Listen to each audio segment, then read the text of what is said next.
The land is green, and the time is now. Caring, loving people. The land is green, and the time is now. Caring, loving people.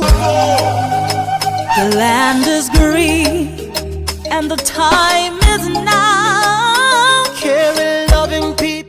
The announcement of Caleb Manasseh MUTFWANG, a legal practitioner, as winner of the March 18, 2023 gubernatorial election in Plateau State by the Independent National Electoral Commission, was met with an eruption of jubilation across the state.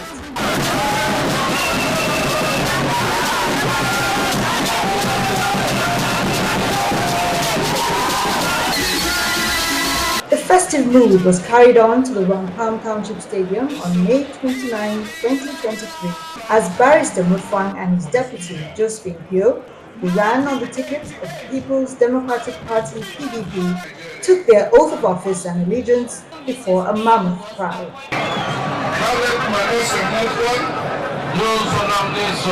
Do solemnly swear that I will be faithful and bear true allegiance to the Federal Republic of Nigeria. That as the governor of Plateau State, I will discharge my duties to the best of my ability, faithfully, and in accordance with the Constitution of the Federal Republic of Nigeria and the law. I, Josephine Chunduklo, Do solemnly swear that I will be faithful and bear true allegiance to the Federal Republic of Nigeria. That as Deputy Governor of Plateau State. The euphoria of the season did not erase the challenges awaiting the new administration, whose mantra is "the time is now." The state is presently under a huge debt burden of over 200 billion naira. The healthcare sector is in need of urgent attention. Our social school system requires a comprehensive overhaul. Our infrastructure is decayed and inadequate. And practically every sector requires urgent redress. I must mention that there are no big fix solutions to these challenges. But one thing is certain, we are prepared to take the challenges head on and will hit the ground running immediately. Time is born out of due season. The time is now is from the personal conviction of the governor himself that Plateau requires some attention and Plateau requires some ventilation, as it were, because we can't get worse than where we are. Therefore, the time to act, to begin, to stop the attrition, to begin the process of gaining back steam for the state, stability for the state, progress for the state.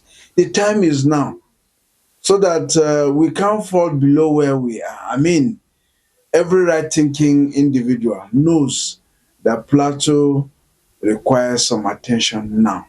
Let's stop the drift and let's begin again to lay a solid foundation for a new Plateau.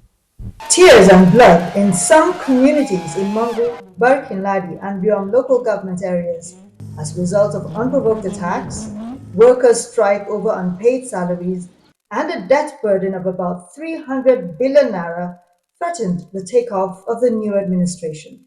A tested grassroots administrator with experience as chairman of Mungu Local Government Council in 2015, for 1 year, 3 months before the tenure was truncated in 2015, Governor MUTFWANG's social contract is tailored towards retooling, revamping and recalibrating the socio-economic fabric of Plateau State for inclusion, good governance, and economic growth. We shall work round the clock to provide the quality of leadership and governance that our dear citizens deserve. Undaunted by the myriad of challenges, Governor MUTFWANG expressed commitment and resolve to navigate the state to higher heights. Fellow citizens, we have the resolve and we are resolute in our desire for a new plateau. Let me reaffirm that we will summon the political will every step of the way to initiate policies and programs that will engender peace, progress and prosperity in our land. This is a solemn commitment. You can hold me to my word. The unprovoked attacks, killing of innocent citizens, and destruction of properties in Mangu, Bokos, and Riom made Governor MUTFWANG to revive and control the first Security Council meeting the very day he took oath of office. Our meeting this morning is purely to review the general security situation in the state. All the security chiefs were all in attendance. We reviewed, you all know what has been happening in the state. The killings, burning of houses, and looting of houses that were vacated by the locals. So the essence is for us to review and possibly deploy in some other areas where we felt that security presence is not felt much. That was exactly what was discussed, and with that we are going to put in more efforts in ensuring that more security personnel are deployed to all these places. With a centralized security architecture in Nigeria, which renders governors and local government administrators powerless in taking charge and giving direction, Governor Caleb MUTFWANG turned to Aso Rock Villa, Nigeria's seat of power, where he sought the intervention of President Bola Tinubu. To accelerate quick response, the time is now leader went to the heads of the different security high commands in Abuja. The response was swift, as the Special Task Force to maintain security in Plateau State and part of other neighboring states, Operation Safe Haven, relocated its headquarters to Mangu. The Chief of Army Staff, among other security chiefs, visited Jos and read the Riot Act to conflict merchants, giving the marching order for quick, prompt, and professional taming of the marauders.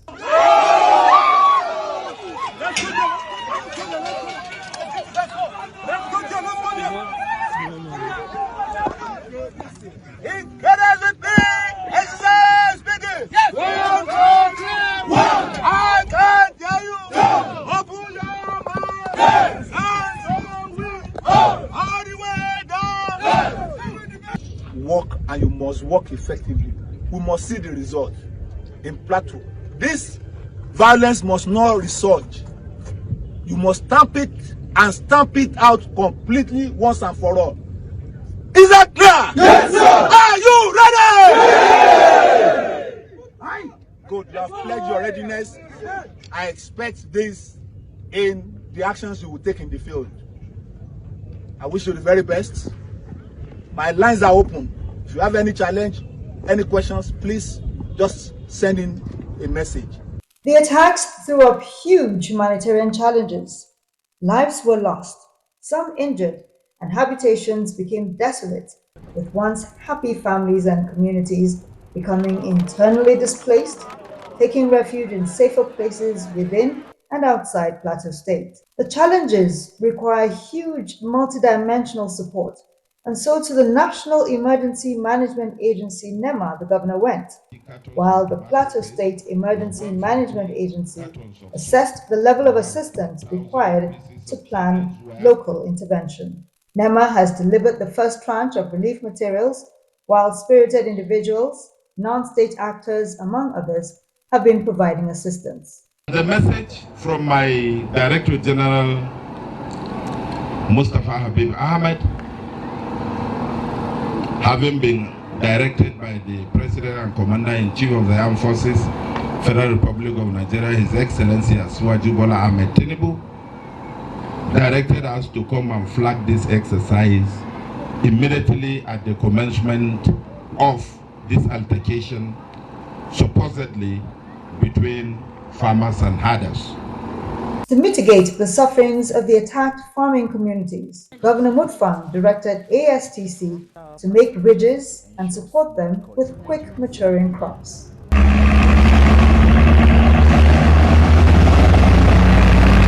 This has been made possible by the Plateau State Government. His Excellency graciously approved an intervention for the cultivation of 900 hectares plough to farmers in the first phase.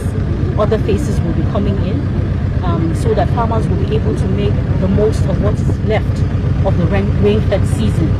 It would be a week-long exercise if necessary. It will be longer than that, but we are starting now. The visit of Governor MUTFWANG to ASTC underscores his government's commitment to a green revolution. STC will not die. We will ensure that the purpose for which it was meant is realized. This is a company with great value for people of Plateau State, and we'll ensure that we turn it around. The time is now administration started taking shape shortly after his inauguration. The MUTFWANG squad is in place to implement the vision of its leader for a new and prosperous Plateau State. In keeping with his campaign promise, the team is more of young people and women who were put through paces at retreat at Nigeria's foremost think tank, the National Institute for Policy and Strategic Studies, Kuru. Let me welcome all of you to the first in the series of workshops and retreats that we'll be conducting for top government functionaries in Plateau State. I want to congratulate all of you who have been found appointable into the various offices you occupy. I need not remind you that we are coming at a critical time in the history of Plateau State, when the expectations of the people on government is very high. Nothing testifies to this better than the spontaneous outbreak of joy that greeted our emergence after the elections were announced. And to further lend credence to that joy, the inauguration held on May 29th was unprecedented in the annals of the history of Plateau State.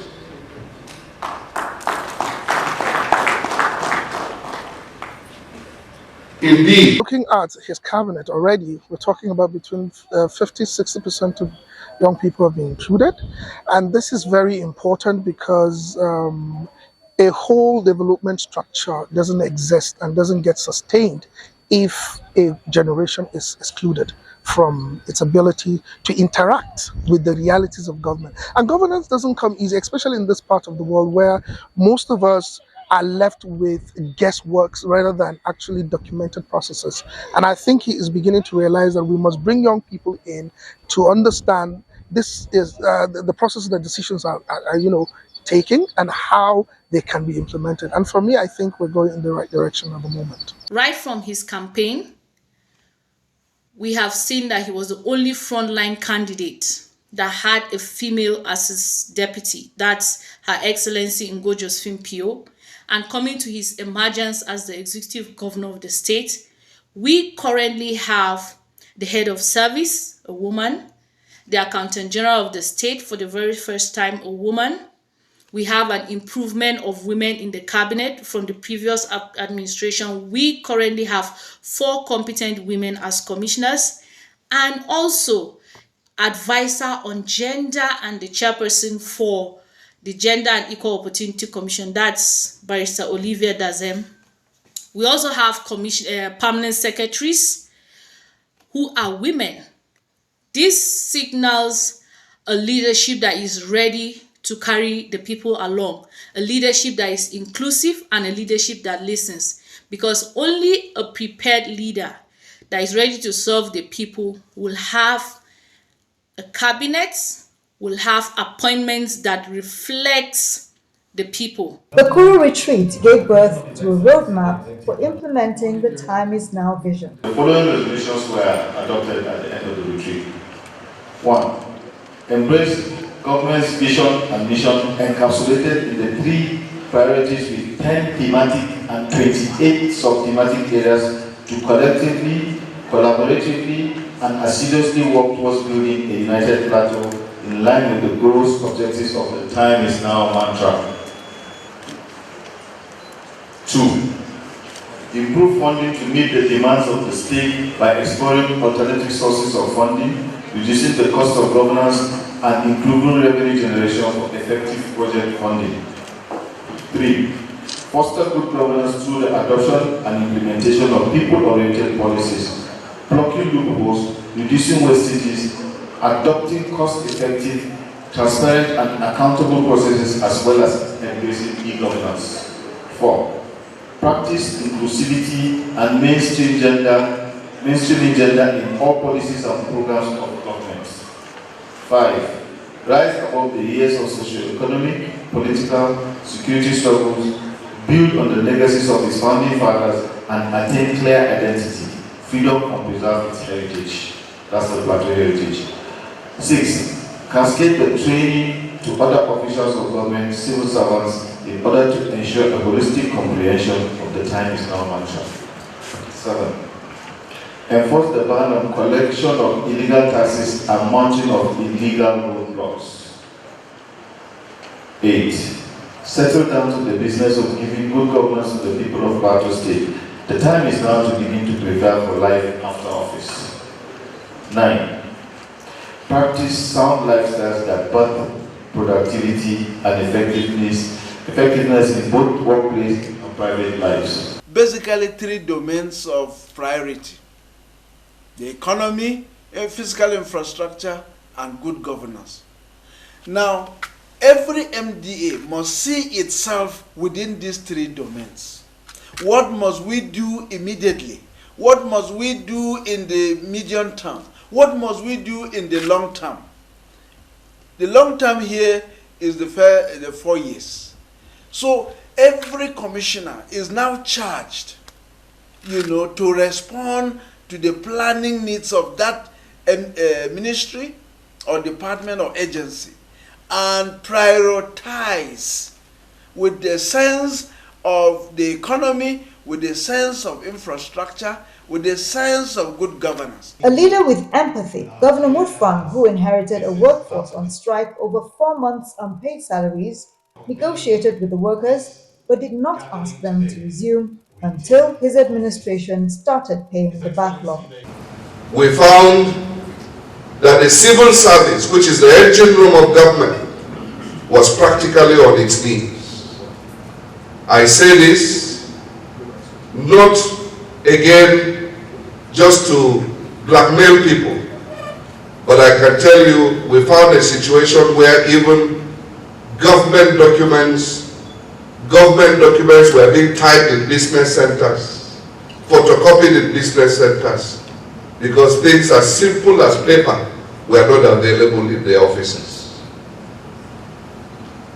We met a salary burden of 5 months, which accumulated to well over 11 billion. And we met workers on strike.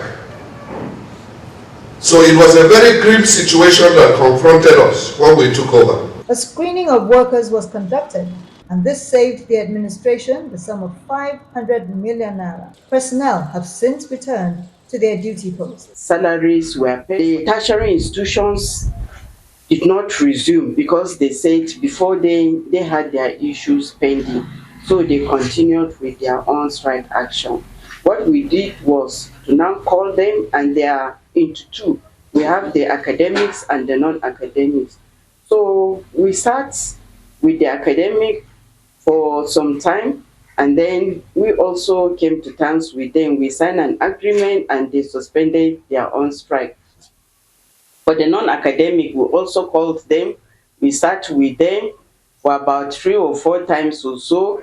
Then we also signed an agreement. They also suspended their strike action and they now resumed work. So as I'm talking to you, to the best of my ability, there's no section of the civil servants that is or are on strike action. Everybody is working. Our relationship with the present administration in Plateau State has been very cordial. As soon as His Excellency was inaugurated, what he did, the first thing is to see how the strike he met on ground can be amicably resolved immediately. And this, we had a committee that was sitting with Labour, headed by the head of service, flunked by the SGS and the chief of staff. And I think through mutual discussions, we were able to resolve, and we were able to suspend the strike. Of course, we shouldn't forget that the strike was as a result of the non-payment of salary for some months by the previous administration.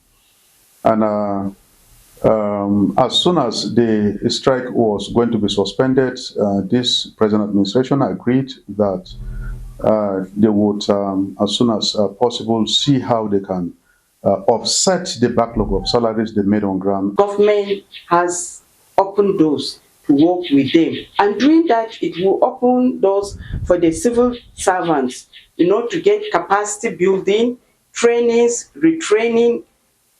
The government is committed to carrying that. And then for every person, if you are working, you want to be awarded. And that reward is that promotion. And so this government will not play with the promotions of civil servants. They will ensure that that promotion will be given to them as at when due. Currently, the Civil Service Commission is working very hard, you know, for ministries who before now had not forwarded the briefs of their staff. They are sending, and immediately we forward to Civil Service Commission. And before you know it, the approvals are out and then it is being implemented. The same thing for the retirees too. It doesn't take them long time, you know, for you to send in your notification for retirement from service before you get your approval. We are also looking forward to also an opportunity where from time to time we can sit with government, have robust discussions on how we can cement our relationship. There are things that we actually want workers to do, government to do. And unfortunately, most of the times they do not just get to understand our own side of the story. And misconceptions are brought in. So when we sit with them closely from time to time, we synergize and engage ourselves in discussion. I think we would understand ourselves better from that angle, and mutual suspicion will be taken off and productivity will be enhanced. The progress of society largely depends on the quality of its human resource. This explains the time is now administration's support for the Plateau State University Bokos for the sum of 300 million naira and the State Polytechnic Barkinladi with 200 million. This is to prevent the two state-owned tertiary institutions from losing accreditation for their separate programs. There are huge implications if NUC withdraws license to run a particular program, or if it suspends. If a university is being suspended, it means the university cannot admit, the university cannot graduate students from that particular department. So NUC is a moderator. It provides the minimum academic standard for every program and curriculum. So you must meet up with that academic standard before you are given the go-ahead or the license to run that program and also to produce graduates in that particular program. Well, accreditation exercise is usually a quality assurance exercise of all institutions. It aims at finding out how qualified we are to run certain programs. It tries to find out the caliber of lecturers we have, how many do we have, how qualified are they, the number in terms of number and also the qualifications, and then the facilities available in the institution, how adequate are they? That's the essence of accreditation. And since I came in 2019, it was one of the challenges I found on ground, which I felt I had a duty to have it done. When we came in 2019, I found it on record that an accreditation exercise was conducted in 2018, but it was not very successful because of the inadequate manpower in the institution. So I took it up immediately to see how we can have the accreditation done. We started by writing requests to government to make available or employ the labor to fill the manpower gap. We have been on it with the past government then until late last year, that employment was conducted. And then we did the employment exercise, which now is a stage towards conducting the accreditation. The gesture will make the two separate institutions more competitive and attractive to higher education admission seekers. Time for us to renew all our 17 academic programs that we have on ground in the 4 faculties. The existing 4 faculties is October this year. So when we visited the governor, His Excellency Barrister MANASSEH MUTFWANG, and inform him of the expiration of the accreditation status of the university come October 2023. His Excellency, because of the zeal and the plans and the focus that he's having on education, tertiary institution in general, took that one as a priority and quickly approved the sum of 365 million naira to prepare for the accreditation, to buy equipment, to recruit staff, and also to ensure that lecture facilities, classrooms, and hostel accommodations are in very good order, not only good order, but in high standard, to meet up with the global standard that is being that we can experience in any part of the country. The release or the implementation was not done until this government came in, and also the payment of their stipends, because we had about I think 16 months of unpaid stipends to the casual staff, and which we approached this government, and the government was very quick in releasing the funds for the payment of the casual staff. And then the issue of absorbing them. Presently, the government is working on that, to absorb the remaining casual staff that are found employable. In fact, in NBT ranking of institutions, it looks at accreditation as very, very important. How accredited are your subjects or your programs? We have set the machinery in place for the accreditation.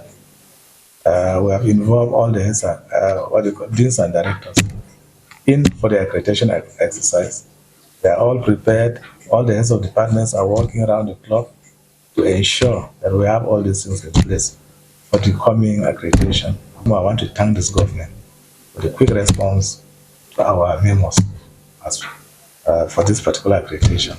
In Nigeria, there are those who believe that government property belongs to nobody. The time is now administration believes that what belongs to the government is the common patrimony of Plateau people. The administration therefore set up a committee to recover properties that were wrongly sold or converted to personal use. One of the things we were able to achieve for our committee was we were able to identify and trace about 76 motor vehicles that were carted by different individuals in government.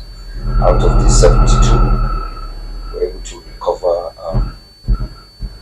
26. Lands and property we recovered.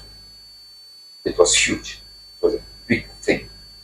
So we were able to identify buildings, lands, green areas, setbacks of roads, constructions that were taken over by different people.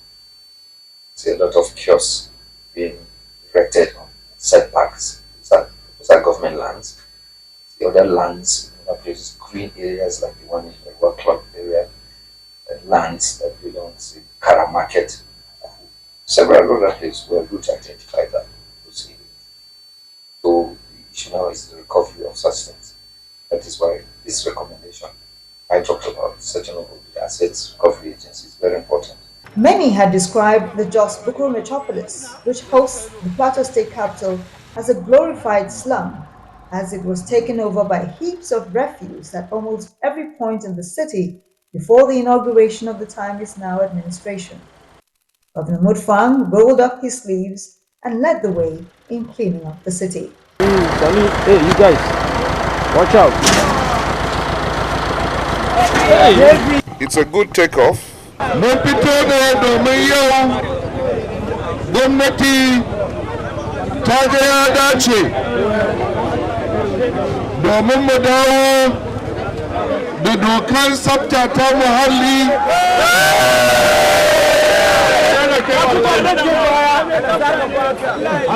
mutanen plateau masu tsafta ne ba a san mu da dotti ba saboda haka dole ne mu yi magana da junanmu domin kowace anguwa ta samu tsafta yadda ya dace kai cututtuka su zo su dame mu. The administration reintroduced the moribund monthly environmental sanitation across the 17 local government areas of the state. Inadequate and ill-equipped health services have made many citizens patronize quacks.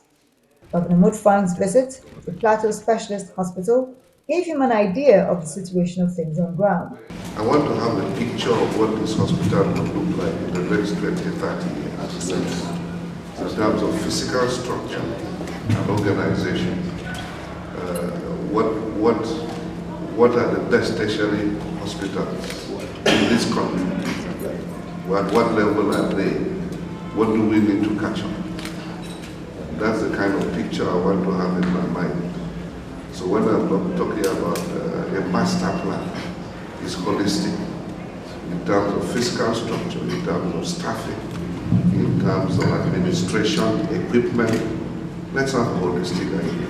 One of our desires is to make Plateau State a destination for medical tourism. It's an ambition we want to achieve. To bolster healthcare delivery in Plateau State, Governor MUTFWANG visited the Federal Ministry of Health for the takeoff of the already approved Federal Government Orthopedic Hospital Jos and Federal Medical Center Wase. The administration confirmed its commitment through a resolution of the Plateau State Executive Council, which named the old site of the Jos University Teaching Hospital as temporary site for the Orthopedic Hospital and the Cottage Hospital Wase as temporary abode for the FMC. Approved the takeoff of Federal Medical Center Wase to be situated at Cottage Hospital Wase as the temporary site before moving to the Legacy project as the permanent site.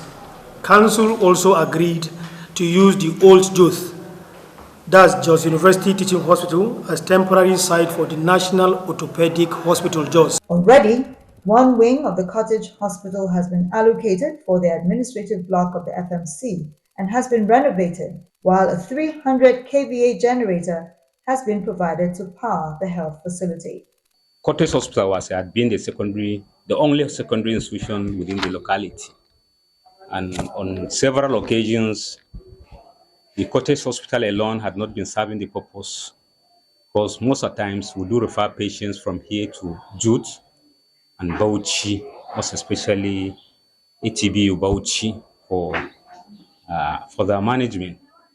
Now that the Federal Medical Center is sited here in Cottage Hospital in Wasi, it will serve the purpose for which we've been referring these patients for the medical assistance.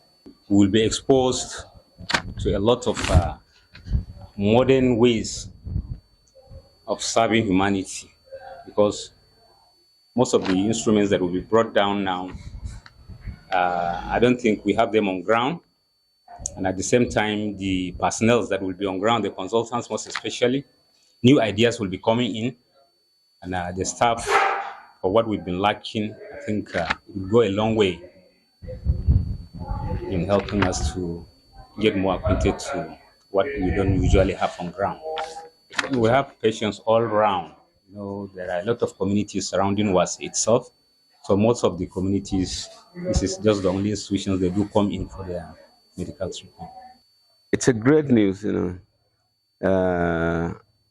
before him approving the Cottage Hospital to be used as a center, I was moved to even move the Cottage Hospital from here. We want to, on behalf of the people of Wasi, we want to remain grateful to him for all that he has done. He moved to Abuja, swiftly to Abuja, to ensure that this movement doesn't occur. He immediately summoned the Council of State, the State Executive Council meeting, and immediately approved the use of the Cottage Hospital. It's a great thing to every person in Wasi, because we want to believe the medical attention given to your people is one of the major function of government, I think, to ensure that it provides the people with good. So we thank God that the federal government have approved it here, and he stand on it firmly that it should be here. We will forever remain grateful to him for immediately approving the Cottage Hospital to be used as a takeoff center. The Federal Government Orthopedic Hospital Jos is ready for takeoff following the evacuation of illegal occupants of the old site of Juth and its surroundings. Regarding the use of the old Juth to serve as a center for operating the orthopedic hospital in the state, and of course the coming of Federal Medical Center Wasi is a good development for us as a state and in the healthcare sector, because this will help in meeting the health needs of the people in the state. I know that it's going to cover more people that are in need. Plateau State, we don't have any Federal Medical Center. Federal Medical Center as well as orthopedic centers that is owned by the government. Now, the coming of this in the state will help meet these other people, group of people that need this kind of special care, because it's a specialty in its own area. And then for us, even as a training institution, I see the students learning more, because this is an area of specialty. We have orthopedic nursing. So there are people who want to specialize in orthopedic nursing. And so you find that these people will have access to these services, to these skills easily. Our students can go there and learn this specialty. From there, they can pick interest even in specializing in orthopedic. So this, of course, will be an addition, a plus to us as a system. With Jos, the Plateau State capital, fast returning to a center for conferences, workshops, retreats, and other business activities, the Plateau State government signed a memorandum of understanding with ValueJet Airline to operate the Jos Abuja-Jos route. This is also to connect with the administrative and political capital of Nigeria with ease. I declare formally open this inaugural flight of ValueJet from Jos to Abuja, and henceforth to declare that this route is now open. We therefore want to give glory to God and to formally inform Plateau people, both at home and in diaspora, and also all that want to come over to Plateau for any function. It is not just the aviation sector. We are going to look at how to enhance transportation by road, by rail, into Plateau and out of Plateau. Arrangements have reached an advanced stage to revamp rail transportation between Bukuru, Jos for easy evacuation of goods and services. This is to cushion the effect of the withdrawal of subsidy on premium motor spirit, petrol, by the President Bola Tinubu administration. Inclusion and engagement is the hallmark of the MUTFWANG administration. It is to tap from the wisdom and experience of senior citizens of the state that the Plateau Elders Council was convened after it was comatose. There is no land that progresses and stays well without its elders. I believe that wisdom goes with age, and that several of you that have turned up this morning to honor this invitation are repositories of knowledge, repositories of wisdom, and I'm sure it is right and correct to call you critical stakeholders of the Plateau Project. To help mitigate religious intolerance, which has widened the fault lines not just in Plateau State, the time is now, government, is to reconstitute the State Interreligious Council. Many school leavers of Plateau State origin have not been able to attain higher education due to poverty. The government has promised to give hope to indigent students by reviewing bursary award, which was last paid in 2018 at the rate of 5,000 naira per head. One of the biggest assets we have on the Plateau is our human capital. And I believe that there is no better place to train human capital than the ivory tower. It therefore becomes incumbent on us to ensure that Plateau State University does not only exist, but that it is supported in every way we can to become a center of excellence. Plateau State students are anxiously waiting to hear the upward review of the bursary allowance, because over time now, I think we receive a tiny sum of 5,000 for each section as bursary allowance. And you agree with me that the amount is too small not to meet up to the present day reality. The plight of the students is too enormous that the government needs to look at and ensure that they provide a reasonable sum to ameliorate the challenges students are facing in their various places of learning. Plateau State is a natural incubator of great creatives, sportsmen and women. The appointment of Jude Abaga, MI, as Honorary Ambassador on Entertainment, and Mikel Obi, former Super Eagles player, as that on sports, is to pave way for the harvest of more of such talents that are yet to be brought to limelight. We look forward to a robust partnership with the youth.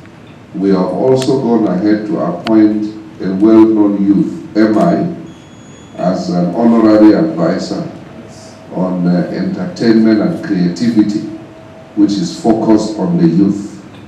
We went also to appoint Mikel Obi as an honorary advisor on sports. I think we'll also be announcing Ahmed Musa very soon as a sports advisor. And these are all targeted at motivating the youth. Let's not just be looking at appointments. Let's also become creators of wealth. I want to use the leadership platform to appreciate the governor for finding youths worthy to be placed strategically in your cabinet. And like Oliver Twist, we always ask for more. And we want to request passionately that more youths be carried alongside. It will be a thing of joy for us that we see that young people are being carried along to develop their capacity. The rains may have delayed the commencement of roads infrastructural development across the state, but the Plateau State Roads Maintenance Agency is, however, busy patching dilapidated roads within the Jos Buko metropolis and clearing drainages to eliminate flooding on some roads.